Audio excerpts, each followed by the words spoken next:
Sky में भी sky में मौजूद होते हैं, पर सनलाइट हमारे एटमॉस्फेयर या वायुमंडल में स्कैटर होकर उन्हें अदृश्य कर देती है।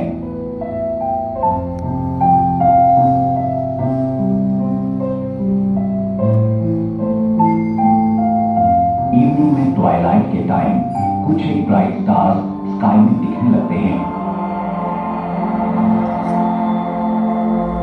और फिर धीरे धीरे सारा स्काई हजारों ब्राइट स्टार्स से भर जाता है।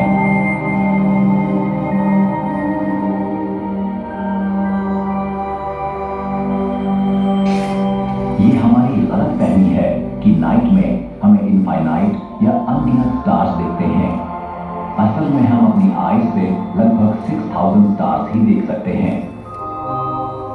और ज्यादा देखने के लिए एक टेलीस्कोप चाहिए। सन ही की तरह स्टार्स भी स्काई में चलते हुए दिखते हैं।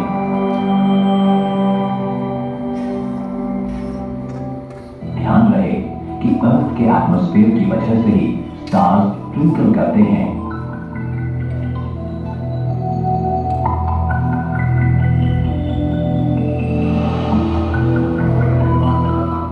कितने अफसोस की बात है कि बिग सिटीज का लाइट पोल्यूशन स्टार्स को इनविजिबल कर देता है। अगर स्टार्स से भरा स्काई देखना हो तो सिटीज से दूर जाना होगा जहां लाइट्स ना हो। देखो अर्थ का स्पेस से लिया गया नाइट साइड का व्यू। ये व्हाइट पैचेस जो तुम देख रहे हो वो दरअसल सिटीज की लाइट्स हैं। अब तो डार्क स्काइज भी टाइगर्स की तरह घट रहे हैं। हमें आने वाली जनरेशन के लिए इन्हें बचाकर रखना होगा।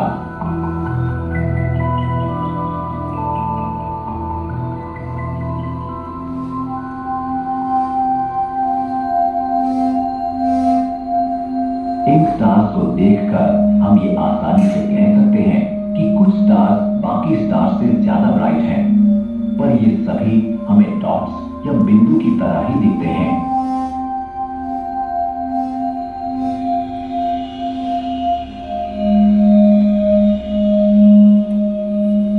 नाइट स्काई ने हमेशा से मैनकाइंड को प्रभावित किया है। पुराने जमाने के लोगों ने स्टार्स को लेकर अनेक लोक कथाएं बनाई हैं।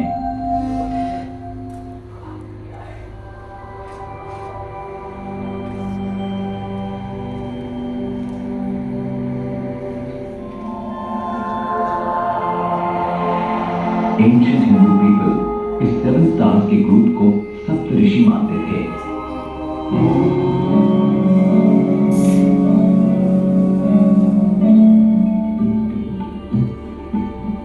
एंशिएंट हिंदू स्काई कल्चर में कुछ ब्राइट स्टार्स जैसे कि स्वाति और चित्रा को लॉर्ड चंद्रमा की ब्यूटीफुल वाइब्स माना गया है।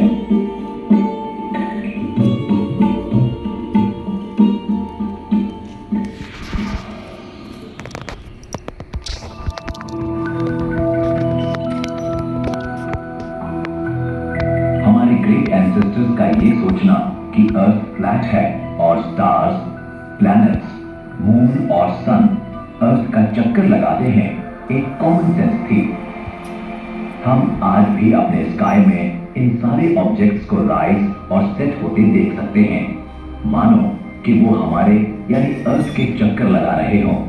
पर ध्यान रहे कि साइंस कॉमन सेंस नहीं, साइंस निर्भर करती है उन ऑब्जर्वेशंस और भविष्यवाणियों पर जो वेरीफाई की जा सकें और गणित से समझाई जा सकें।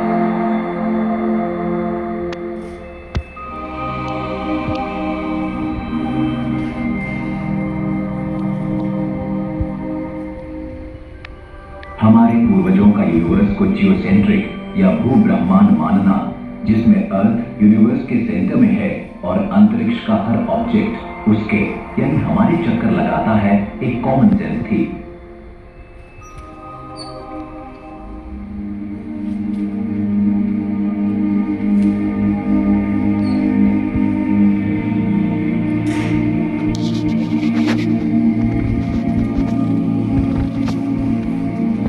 क्या तुम्हें पता है प्लैनेट्स की अपनी कोई लाइट नहीं होती, लेकिन ये स्काई में स्टार्स की तरह चमकते हैं। हमारे पूर्वजों ने नोटिस किया कि कुछ स्टार्स एक कॉन्स्टलेशन से दूसरे कॉन्स्टलेशन में वीक्स या मंथ्स या ईयर्स में घूमते रहते हैं। उन्होंने इन्हें प्लैनेट्स का नाम दिया।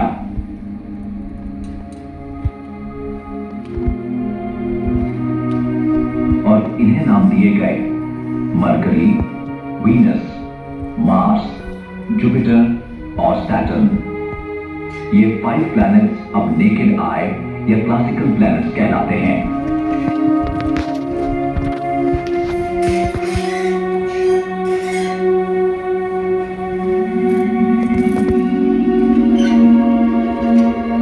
प्राचीन काल के लोग स्काई में एक व्हाइटिश रिवर से बहुत आकर्षित हुए। उसे अब मिल्की वे गैलेक्सी कहते हैं। सेंट्रल अमेरिका में मायंस मिल्की वे को एक व्हाइट बोन सर्पेंट मानते थे और नॉर्थ यूरोप में तो उसे बर्ड्स का एक रास्ता माना जाता था। कुछ लोग मिल्की वे को डॉल्फिन का एब्डोमेन मानते थे। हिंदू स्काई कल्चर में इसे कहते हैं आकाश गंगा।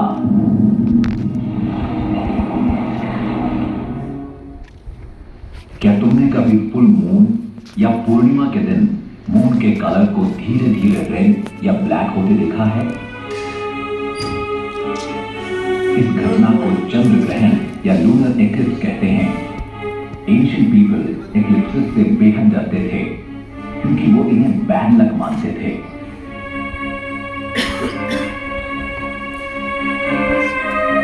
हिंदू माइथोलॉजी में एक्लिप्स के टाइम राहु या केतु नाम के राक्षस मून को थोड़ी देर के लिए निकल जाते हैं। पर आज हम जानते हैं कि एक्लिप्सेस ज्योमेट्री और शैडोज का खेल है। इनसे डरने की कोई बात नहीं।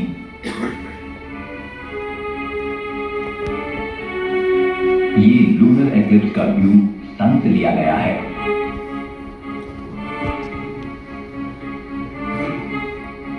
हम देख सकते हैं कि इस दिन अर्थ सन और मून के बीच आ जाती है और इसलिए मून पर पड़ने वाली सनलाइट ढक जाती है।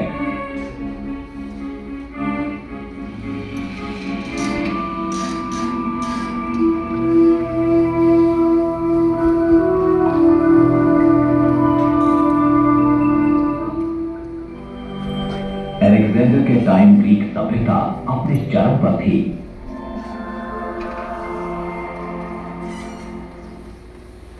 सिकंदर का जन्म 356 ईसा पूर्व में हुआ।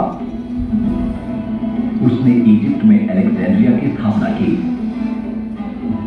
अलेक्जेंड्रिया ज्ञान का गढ़ था। वहां की विशाल लाइब्रेरी में विश्व भर की किताबों का अपार भंडार था।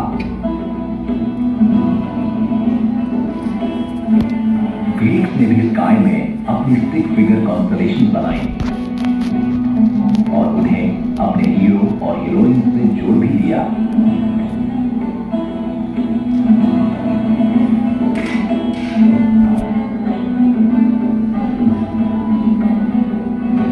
एस्ट्रोनॉमर्स ने भी स्काई में मॉडर्न कॉन्स्टलेशन बनाए हैं। पर एक मॉडर्न कॉन्स्टलेशन स्काई में एक एरिया को दर्शाता है, ठीक उसी तरह जैसे एक कंट्री ग्लोब पर एक एरिया को दर्शाती है। स्टार्स को जोड़कर बनाए रेखा चित्र को अब हम एस्टेरिज्म कहते हैं। ग्रीक सभ्यता के सम्मान में अधिकतर मॉडर्न कॉन्स्टलेशन के नाम ग्रीक एस्टेरिज्म से लिए गए हैं।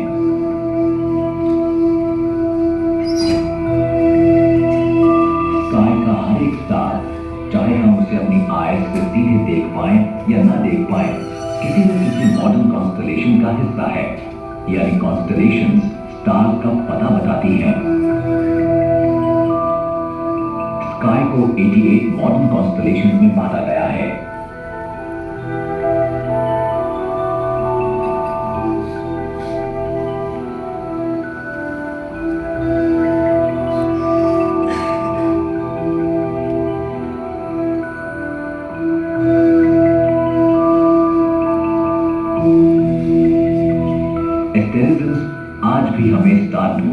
हेल्प करते हैं।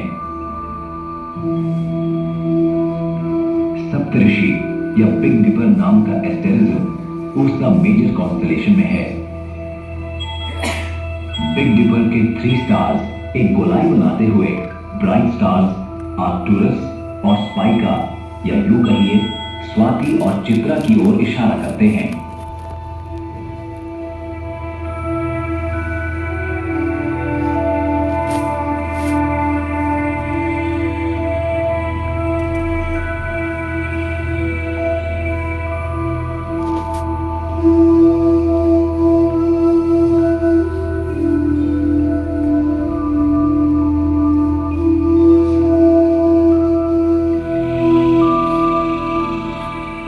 हाइड्रा लार्जेस्ट मॉडल कॉन्स्टेलेशन है क्योंकि वो स्काई में लार्जेस्ट एरिया दर्शाती है।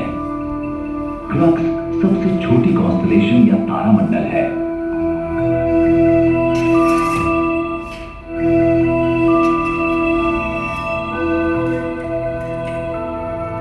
हालांकि प्राचीन समय में यूनिवर्स को लेकर बहुत सारी गलतफहमियां थीं, पर फिर भी उस समय कुछ ऐसे ग्रेट एस्ट्रोनॉमर्स हुए जिनकी सोच पर आज की साइंस आधारित है।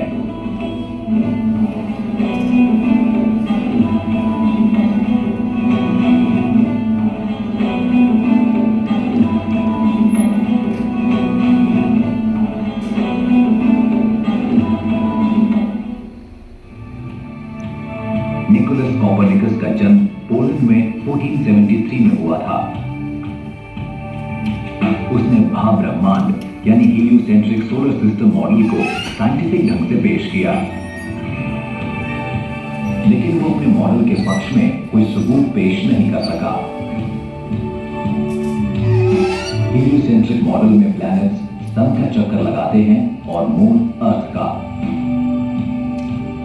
कोपरनिकन मॉडल खगोलीय ऑब्जेक्ट्स की स्थिति तथा घटनाओं का सही अवलोकन करता था। आज हम स्कूल्स में इसी मॉडल को पढ़ते हैं।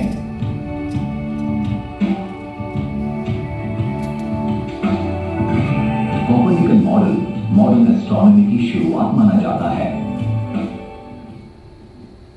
कोपरनिकन मॉडल के 65 इयर्स बाद इटली के गैलीलियो ने तो स्काई को देखने और समझने का अंदाज ही बदल दिया। वो पहला व्यक्ति था जिसने टेलीस्कोप से अंतरिक्ष का अध्ययन किया और उसके साथ ही दौर शुरू हुआ साइंस का, जो साइंस आज हम स्कूल्स और कॉलेजेस में पढ़ते हैं।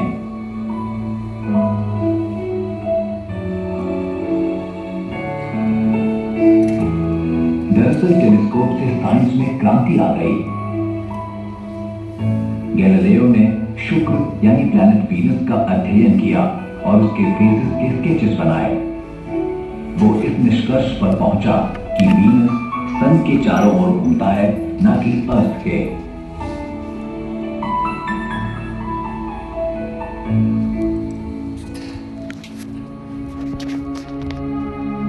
गैलीलियो ने टेलीस्कोप से सन का अध्ययन भी किया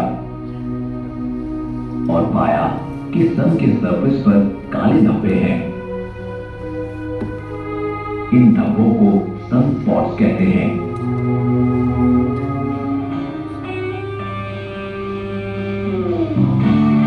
आइंस्टाइन ने साबित किया कि यूनिवर्स में लाइट की स्पीड सबसे तेज है। इसके बावजूद सनलाइट अर्थ तक पहुंचने में 8 मिनट का टाइम लगाती है। इसलिए जो सन हमें अपने स्काई में दिखता है, दरअसल वो 8 मिनट पुराना होता है। स्पेस में जो ऑब्जेक्ट हमसे जितना दूर होगा, उसकी लाइट हम तक पहुंचने में उतना ही ज्यादा टाइम लेती है।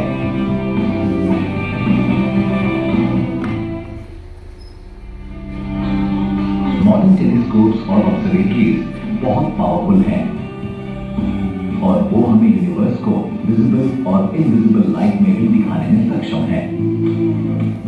टेलीस्कोप्स सुरंगों के समान हैं, जिनसे हम यूनिवर्स में दूर दूर तक देख सकते हैं और उसके अतीत में झांककर उसकी हिस्ट्री भी जान सकते हैं।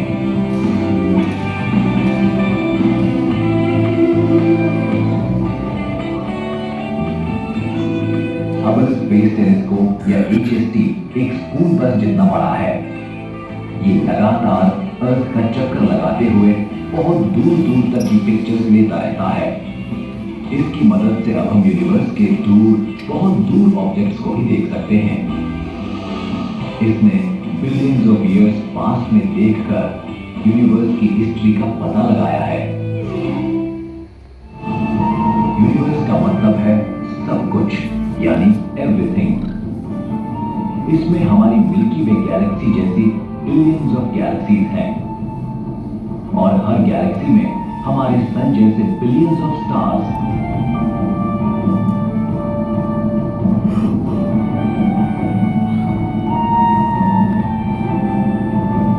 यूनिवर्स की विशालता को हम लाइट ईयर्स यानी प्रकाश वर्ष में नापते हैं। 1 लाइट ईयर्स 10 ट्रिलियन किलोमीटर का डिस्टेंस है, जो कि लाइट 1 ईयर में ट्रैवल करती है। हमारी गैलेक्सी मिल्की वे 100,000 या 1 लाख लाइट ईयर्स लंबी है। पर विशाल यूनिवर्स अधिकतर एक एम्प्टी प्लेस है।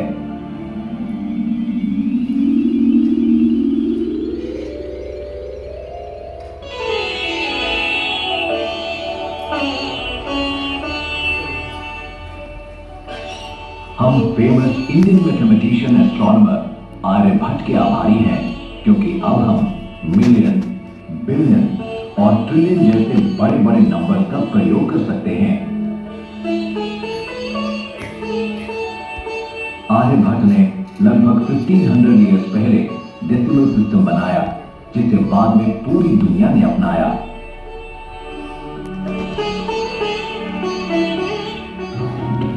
अगर हम लगातार बिना रुके काउंट करें 1 नंबर पर सेकेंड, तो हमें 32 ईयर्स लगेंगे 1 मिलियन काउंट करने में और 32,000 ईयर्स 1 ट्रिलियन काउंट करने में। बिलियंस ऑफ गैलेक्सीज और ट्रिलियंस ऑफ स्टार्स से भरा और 13.5 बिलियन ईयर्स का इतिहास समेटे हमारा यूनिवर्स हमारे पूर्वजों की कल्पना से वाकई बहुत परे है।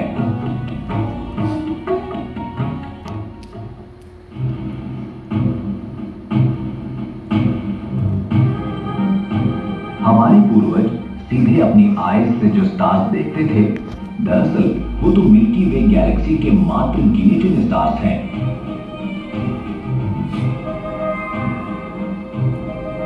या यूं कहें कि वो सन के पड़ोसी स्टार्स हैं।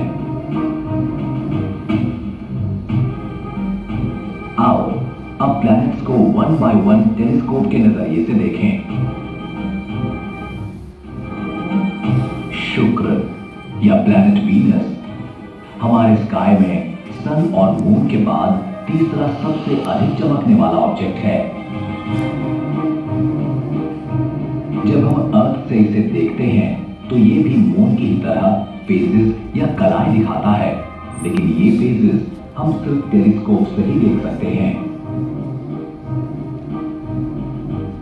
गैलीलियो ने सबसे पहले इन फेजेस को देखा और उसे एरिस्टार्कस और कोपरनिकस के हीलियोसेंट्रिक मॉडल का सबूत हाथ लगा।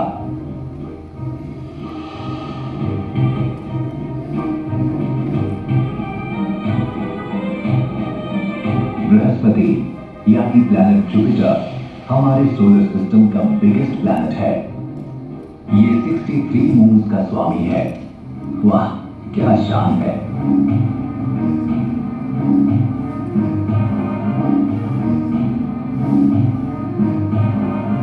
इसकी 4 मून्स आयो, गैनीमीड, यूरोपा और कैलिस्टो गैलीलियो ने डिस्कवर किए और इन्हें गैलीलियन मून्स कहते हैं।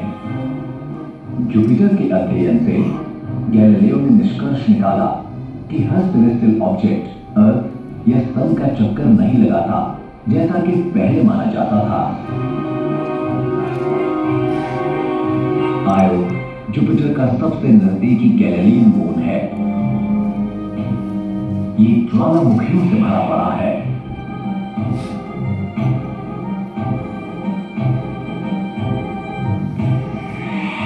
यूरोपा आइस यानी बर्फ से ढका हुआ चांद है। और इस आइस के नीचे एक वाटर ओशन है।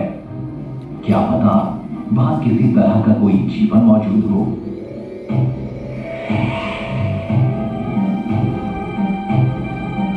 गैनीमीड सोलर सिस्टम का सबसे बड़ा मून है। ये प्लैनेट मरकरी से भी बड़ा है।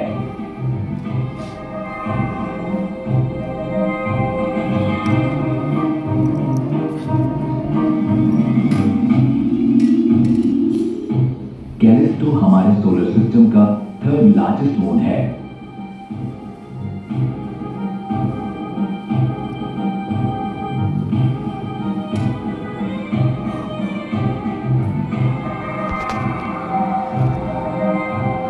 शनि यानी प्लैनेट सैटर्न हमें सीधी आंखों से एक ब्राइट स्टार की तरह दिखता है। इसके ब्यूटीफुल रिंग्स देखने के लिए तो हमें टेलीस्कोप चाहिए। सैटर्न 60 मून्स का मालिक है। Wow, what a family. Telescopes ने हमारे स्काई के फजी पैचेस यानी नेबुलाई के बारे में भी पता लगा लिया है।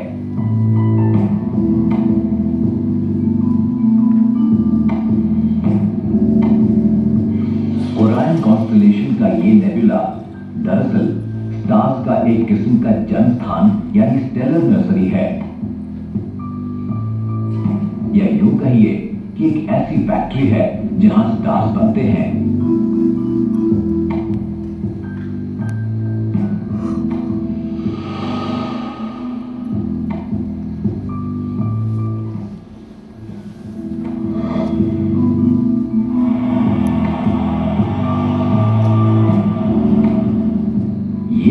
तो सबसे दूर की चीज है जो हम अपनी आईज से सीधा देख सकते हैं। ये 200 बिलियन स्टार्स का एक झुंड है। ऐसे ही बड़े झुंड को गैलेक्सी कहते हैं। ये एंड्रोमेडा गैलेक्सी है और हमसे 2.5 बिलियन लाइट ईयर्स दूर है।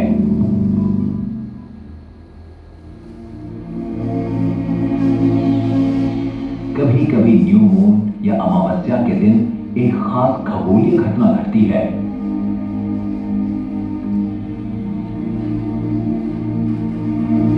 इसे सूर्य ग्रहण या सोलर एक्लिप्स कहते हैं। इस दिन मून की शैडो हम पर यानी अर्थ पर पड़ती है।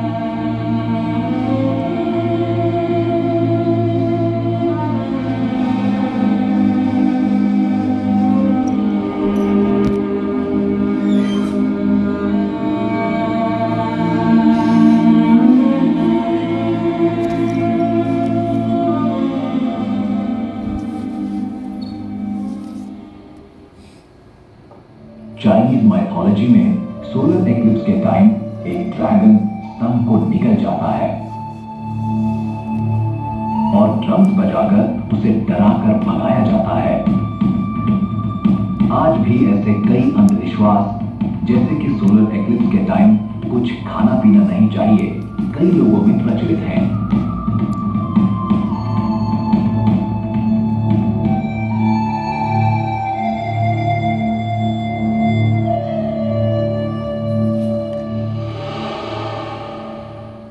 ये सोलर एक्लिप्स का व्यू सन से लिया गया है। सोलर एक्लिप्स के टाइम मून अर्थ और सन के बीच आ जाता है और हमारे स्काई में टेम्परेरी सन को ढक लेता है। एक टोटल सोलर एक्लिप्स लगभग 9 मिनट तक चल सकता है।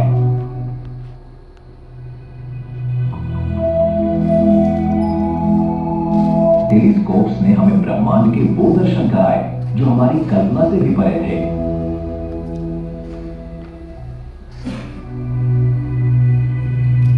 भला कौन गैलीलियो और इन साइंस के हीरोज जैसा नहीं बनना चाहेगा।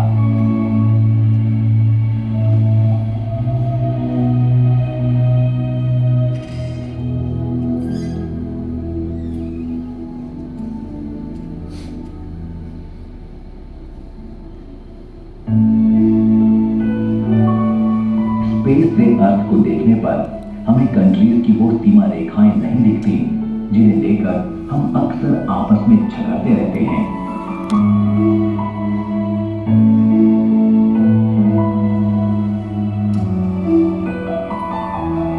इंटरनेशनल स्पेस स्टेशन ISS कई देशों का मिला जुला प्रयास है। साइंस और टेक्नोलॉजी किसी व्यक्ति विशेष, देश, संस्कृति या सभ्यता की देन नहीं, बल्कि संपूर्ण मानव जाति का साझा प्रयास है।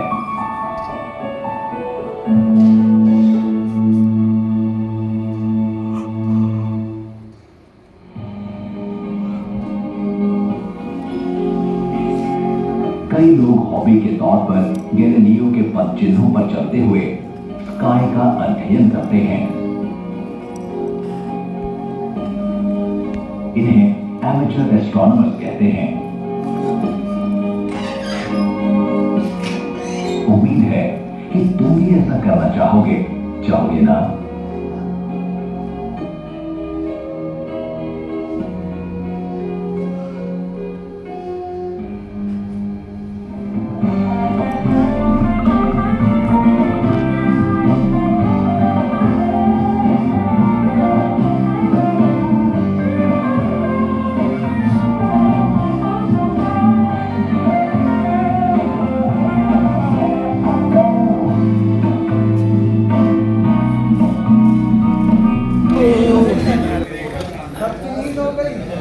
गाइस बहुत ही अच्छा नज़ारा था।